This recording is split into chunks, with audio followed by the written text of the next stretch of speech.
PPMD Kabupaten Temanggung yang kami hormati, Kades beserta jajarannya, dan tidak ketinggalan dari unsur BPD Desa Tanrojo dan teman-teman perangkat desa Bagi. Bu, mohon maaf, nyantai di bukit saya tidak terbiasa dengan formil. Sangat luar biasa. Ini kedatangan panjenengan di sini sangat luar biasa nih. Ya, walaupun satu desa tapi semangatnya luar biasa. Biasanya satu kecamatan, satu kabupaten kan gitu. Ini kan satu desa, ini benar dunia ini. Kedelainya kayak gitu.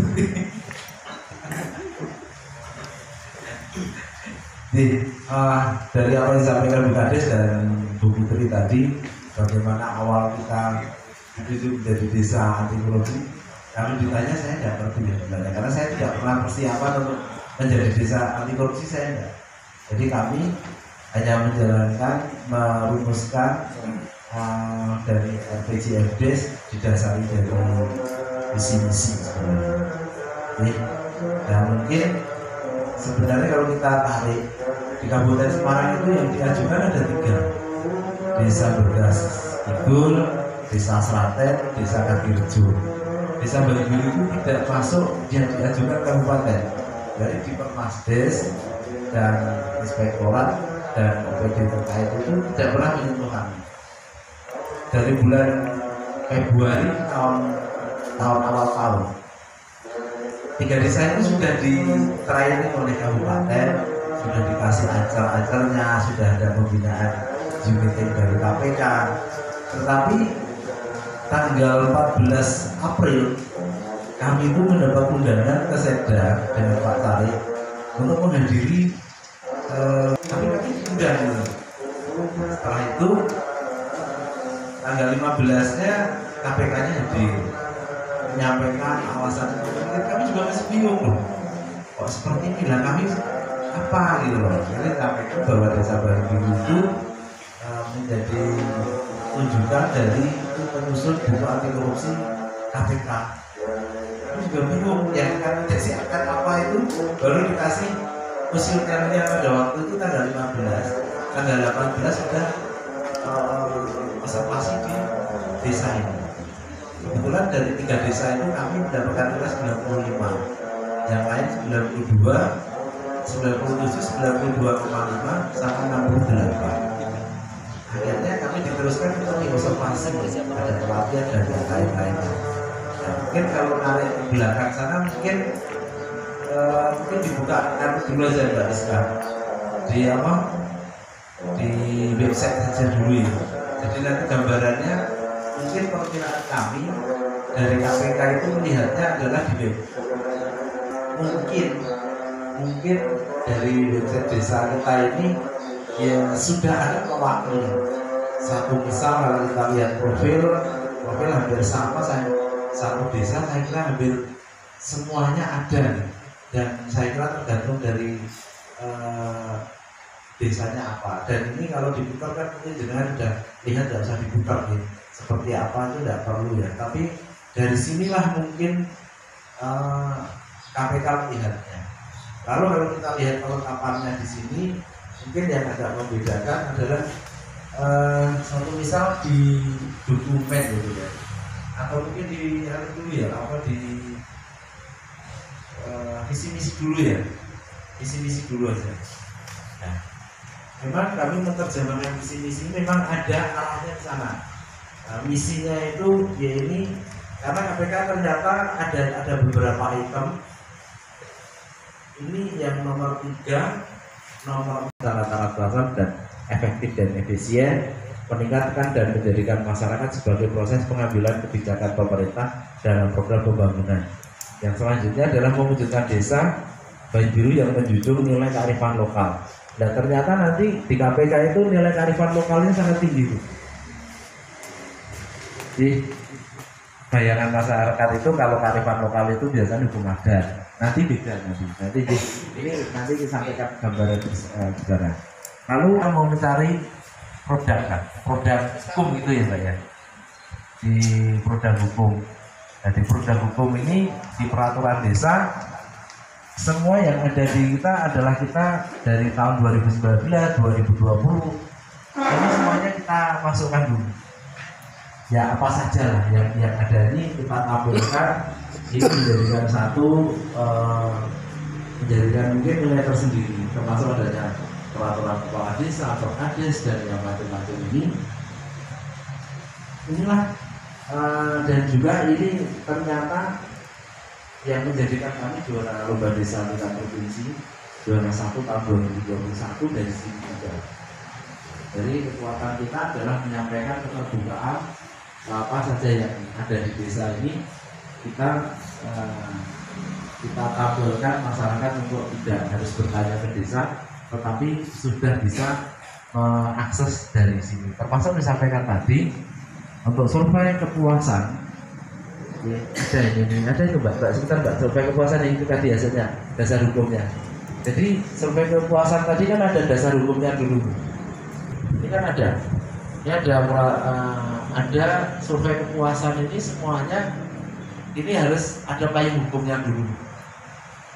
Harus ada payung hukumnya yang diperbarui, karena setiap masa itu kan berbeda-beda. Kami mencoba untuk survei kepuasan dan survei perilaku, ada 2.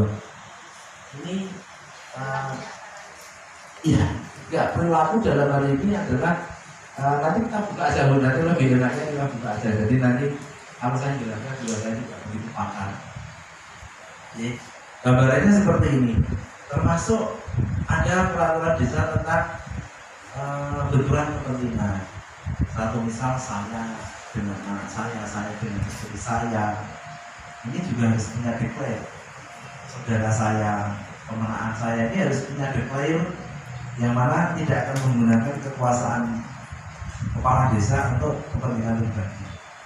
Juga di sini juga ada Perkades yang selanjutnya adalah mengatur tentang pengendalian gratifikasi dan yang lain-lainnya. Ini adalah yang baru. Nah, termasuk mungkin disampaikan Ibu Menteri tadi, aturun Bapak Ibu telah kesini, saya lancar kemarin ngomong Bapak dibawa ke Bapak Tenanan. Ini nanti ada tercatat di buku ini Pak. Nanti akan diberikan siapa? Kayak kemarin kita dapat oleh-oleh dari bantuan makanan. Ada perangkat desa punya jatah diserahkan di sini, ada berkat di sini ya nanti difoto. Oh ini diserahkan kepada perangkat yang telah ditunjuk dari otor. Kalau ini nanti diserahkan ke kerja bakti. Oh ini perangkat, oh ini nanti disimpan. Seperti itu Bu nanti. Ya ini nanti di sini nanti kan dari buku ini nanti kan ini yang dilaporkan dari buku. Nanti ini seperti itu, kurang lebih gambarnya seperti itu. Ada fakta integritas, kepala desa ada fakta integritas dengan Pak Bupati, perangkat desa ada fakta integritas dengan kepala desa. Nah seperti ini ada fakta integritasnya. Jadi perangkat itu setiap tahunnya berfakta integritas dengan kepala desa, saya dengan Pak Bupati, juga kelompok masyarakat yang mendapat bantuan hibah dari APBD 1, APBD 2 ataupun dari APBN. Kelompok-kelompok ini harus termuat seperti ini. Jadi ini fakta integritasnya ini kami dari tahun 2019 sampai dengan 2022 ada. Nanti dari masyarakat, dari perangkat, ya seperti ini kardus, ini berfakta integritas. Lalu terus ini setiap tahun diperbarui seperti itu. Dan ini juga harus diupload di website. Nah sekarang pertanyaannya kan, ini website kami ini tidak beraliansi dengan Kominfo karena saya bayar. Kelemahannya kalau tidak beraliansi dengan Kominfo itu tidak terbaca oleh Kemendes. Nah harapan kami Kemendes. Ya jadi kalau nanti Ibu akan ini kalau belum busuk seperti saya, belum blondrok seperti saya, karena memang Kominfo dari kami tidak menyentuh sampai situ. Akhirnya kami tahun 2020 sudah membuat web ini dengan berbayar. Nah tinggal panjenengan nanti untung ruginya mana, kalau custom bagaimana, kalau dengan apa.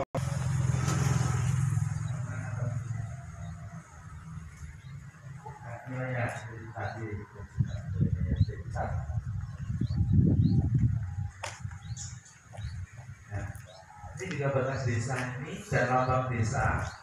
Kebanyakan kita masuk kantor lokal, nanti ini nilainya juga ada, Pak. Ini kan emang lokal. Ini ada lambang desa. Ya kalau ini tergantung karena tergantung dari kita. Jadi yang jelas kita harus tetapkan dulu dengan proses. Apakah dia kalau yang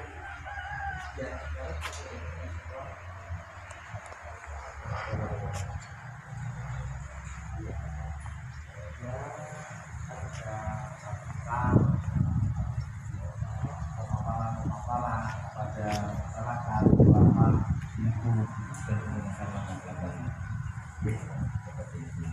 karena kami ini sudah kami sampaikan, tapi belum bulan ini kan kami sudah harus sampaikan dulu pada hukum.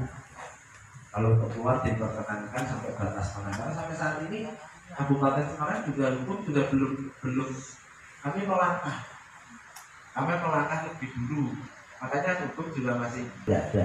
Mesti nilainya ya bagus-bagus loh. Kadang-kadang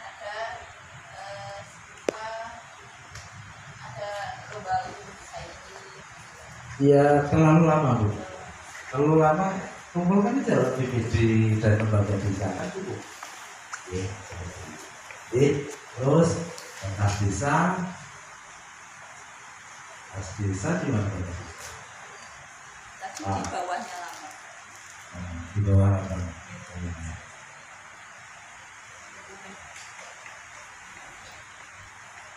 Nah seperti ini kadang-kadang batas desa. Batas desa ini kita harus ada satu bentuk kerjasama, Bu. Karena kita tidak boleh menentukan batas desa secara pribadi. Jadi desa yang bersebelahan kita buatkan. Kalau ini di download, ini yang munculnya adalah MUU. MUU aja, MUU pemilihan batas desa. Nah di sini batas desa ini ditentukan dengan nanti titik koordinat yang paling akhir sendiri adalah titik koordinat yang sudah kita nilai. Jadinya seperti ini, di sudut-sudut ini dengan desa-desa sebelah, dengan desa-desa yang berbatasan saja.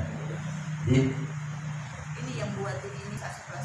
Ya nanti kan kita sampai bareng di sini titiknya, di sini titiknya. Seperti inilah. Ini kalau yang pagar-pagar yang lama tidak masalah, yang baru-baru kan titiknya kan seperti ini. Nah ini ada beberapa ini yang sudah lampirannya kan seperti ini. Jadi kita lebih gampang karena kan dulu saat Gumuk Batuk saya bumi dilabui lupa ini dulu seperti itu, sehingga tidak terjadi miskomunikasi ya. Ini sudah semua desa di Semarang atau? Ya baru kan. Belum. Baru kan untuk dengan sama desa yang berbatasan. Di desa yang berbatasan pun inisiatornya kami. Karena mereka pun juga kadang-kadang mungkin waktu dah berbeda. Karena kami juga harus mikirin Pak Kadus, mikirin tim, mikirin wedang, mikirin rokok kan seperti itu, kadang-kadang kan tidak terbiasa seperti itu. Jadi lanjut, nah ini di pembangunan aja Pak. Di dokumen satu pasal di pembangunan. Nah kalau pembangunan, kalau kita buka pembangunan, nah pembangunan ini kan ada rapat-rapatnya, ada musdus, ada rapat-rapat yang dihadiri oleh lingkungan seperti itu. Nanti untuk menjadikan RKPD atau yang pembangunan yang lain itu kan harus diupload. Setelah ini ada undangan, ada daftar hadir, ada fotonya. Ini kan menjadi satu kekuatan manakala ini adalah keterlibatan masyarakat secara proaktif. Atau ini contohnya ini saya bilang nanti terlalu panjang ini. Jadi seperti ini. Mungkin kalau sekarang ini kurang lebih Bu yang menjadikan kenapa kami sudah menjadi menjadi mungkin dipandang oleh KPK ini pantas. Tapi kepantasan itu kan harus disesuaikan dengan jumlah jutis dari buku dosa KPK. ada 5 subbidang. Kalau diuraikan menjadi 18. Indikator anti korupsi itu ini kan ada 5 bidang. Tapi kalau di OCI kan menjadi ada 18. Nah 18 itu kalau di OCI lagi, diperdalam lagi, ternyata ya nanti bisa kita mungkin kan sabun pikato ini ya, sabun pikato lah. Ini kita oleh satu-satu tapi tidak usah semua ya. Kalau semuanya nanti tidak selesai mungkin. Nah, penguatan tata laksana keberadaan Perdes tentang perencanaan pelaksanaan penatausahaan pertanggungjawaban BPDes. Yang pertama sih APBDes. APBDes kan sama kandungan sih. Setiap desa kan punya. Nah, di sini satu misal untuk menuju ke sana kan ada musdus. Ya kan ada musdus ya. Musdus ini terekam tidak ada. Mungkin kan ini kalau kita buka musdus. Musdus ini kan kita ada 9 dusun. Ini kan ada sana dokumen musdusnya seperti ini. Nah ini kalau dibuka, ini kan ada kegiatannya, ada undangannya, ada berita acaranya, ada notulensinya, lalu juga ada di sini. Nah, ini seperti ini, nanti ada gambarnya, ada ya fotonya, minimal foto. Ini kan melibatkan adalah program yang sinergi keterlibatan masyarakat. Seperti ini. Ini kita tutup. Kalau ini kan nanti setelah itu kan menjadi RKPDes. Ini tahun 2019 ini. Nah, RKPDes ini kan tentunya diawali dengan Musdes kan. Dari ini kan menjadi Perdes, RKPDes, BPDes, Perkades penjabaran, Perdes realisasi, laporan penangjapan. Nah, terulang lagi 2020, 2021 sampai 2022. Ini ada terulang terus. Nah, ini dokumen ini tinggal nanti ZKR dimasuki. Kan seperti itu. Ya, tergantung dari akhirnya. Seperti ini sampai dengan LPPD-nya ya. Akhirnya kapan? Dari sini nanti kan ini kan kira-kira ini sudah clear gitu. Tidak perlu dinaikkan lagi gitu.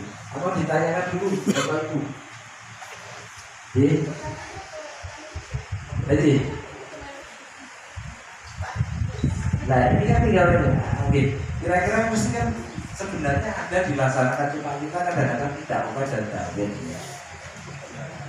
Nah seperti ini. Mungkin disinilah kekuatan ini ya dari segi menjadi catatan.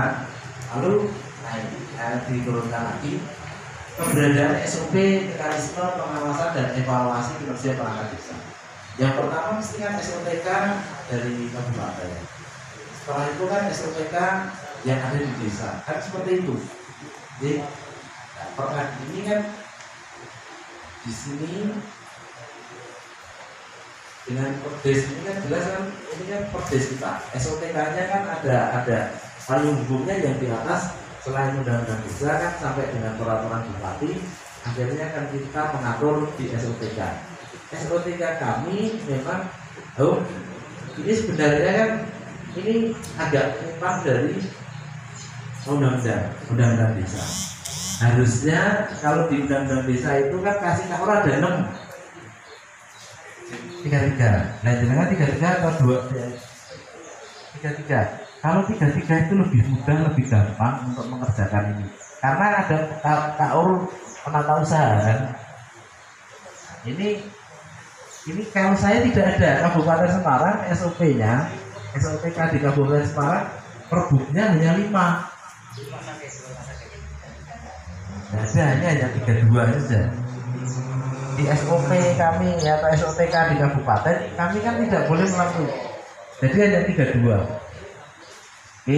KUR-nya kami 2, kasihnya ada 3. Kalau jenengan sudah 33, itu sebenarnya perusahaan di sini nanti menjadi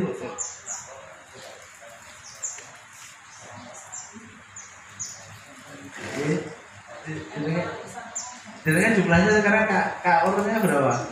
3, kasihnya 3. Saya enggak penatausaha kan penatausaha atau apa istilahnya?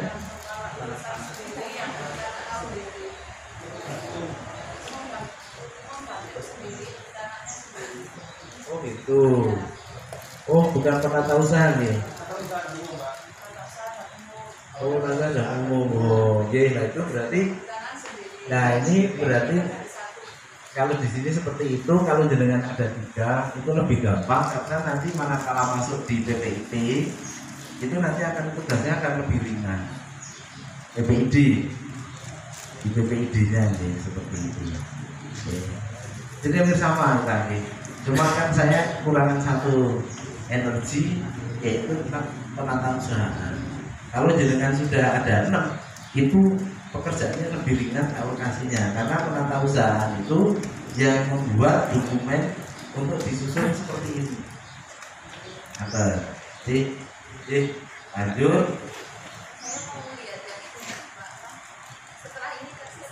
Ya, sudah ada. Nah, SPM ini diperbarui terus Bu. Yang SPM yang terakhir adalah tahun 2022. Nah, SPM ini adalah mengatur kinerja pelayanan yang ada di desa. Jadi kami kalau di sini harus bagaimana, lamanya harus bagaimana, waktunya berapa menit, ini harus termunculkan. Dan nanti kalau bisa lebih ininya, SPM dibantu dengan beberapa aplikasi. Ada aplikasi sport, surat pengantar RT online. Jadi di sini itu membuat surat. Pengajuan surat itu orangnya tidak harus datang, tapi orang itu dari rumah pegang HP-nya, masukkan nick dan masukkan nama, kebutuhannya apa, nanti Pak RT-nya approval, itu tinggal nanti ditangkap oleh operator desa, mau dilempar di WA-nya atau akan diambil di desa. Itu bisa dengan support surat pengantar RT online. Jadi orang tidak harus bertemu. Nanti tutorialnya kami putarkan di. Nah, satu misalnya ini dokumen senenan. Nah, dokumen senenan kalau kita buka ini mengatur ini tahun 2018 perangkat kami yang berangkat apa, yang kita bahas apa ini dari tahun 8 ada 2008 sampai sekarang masih ada. Nah, pertanyaan kadang-kadang Kopet dan Dawen itu wonten betul? Nah, ada. Kopet ini maksudnya ya kita mau rajin mengumpulkan. Dawen itu kan pasti kita harus mengingat. Nah, payung hukumnya tadi, kantor kades pedoman tadi. Ada, kita tutup. Ini di sini masih kita rangkum Bu. Ini rangkumannya di kok. Oh di bawah nih. Nanti ada sendiri. Jadi semenan itu yang ngatur tentang evaluasi perangkat yang mana, yang umum mana nanti kita sendirikan lagi Mas ya. Masih diberi download. Lalu yang tentang pengendalian penerimaan gratifikasi suap dan konflik kepentingan yang saya sampaikan tadi juga saya ingat. Nah ini Perdes nomor 4 kita ini pungutan desa itu dulu masih ada Polonggoro. 2017 Polonggoronya sudah mulai kurang, tinggal penggunaan aset desa, lapangan dan pendopo dan jual beli tanah. Sudah tidak diperkenankan lagi. Perdes yang terakhir adalah semuanya free kecuali penggunaan aset desa. Ya ini yang nomor 4. Jadi, nah ini saya kira sama kandungan gini. Perdes ini sama kandungan. Kami itu apa ya? Kita kan ada perda tentang pungutan juga. Jadi jangan sampai desa juga melakukan pungutan lagi. Dan ini sama, kalau dibuka dibuka. Ini perdes ini hanya mempertegas dari ini tentang pungutan. Ini semuanya nilainya 0. Ini 0 ini, nilainya 0 semuanya. Nilainya 0, tetapi nanti munculnya di sini adalah ini. Nah, ini toh. Ini kan ada ini. Penggunaan fasilitas kayak desa itu diatur untuk fasilitas ini. Nah, ini kan diatur ini. Fasilitas pembangunan desa untuk masyarakat desa 50.000 tiap harinya. Untuk luar desa 250. Kios desa itu nanti diatur dengan sewa menyewa. Penggunaan lapangan sama untuk komersil dan ini diatur seperti ini Bu. Jadi kalau di Temanggung itu perdesnya perdes Jadi di dalamnya itu juga mengatur sewa, cuman besarannya nanti ditetapkan oleh SK Kepala Desa. Tidak apa-apa. Yang enggak bukan perdes. Yang penting adanya kekuatan hukum lokal. Karena kalau nanti kita hanya menggantungkan di kabupaten, kami desa tidak punya, berarti desa itu tidak termasuk. Ya, tapi amanahnya di tempat kami itu, desa itu khususnya pengelolaan aset desa. Tidak apa. Terus untuk besaran biaya sewanya itu ditetapkan ada panitia sewa tersendiri itu nanti. Tidak masalah. Sama. Semangatnya yang penting desa itu punya payung hukum, bukan hanya bergantung di kabupaten seperti itu. Maka ini yang kita tutup, kembali lagi ke ini ke perdes transaksi non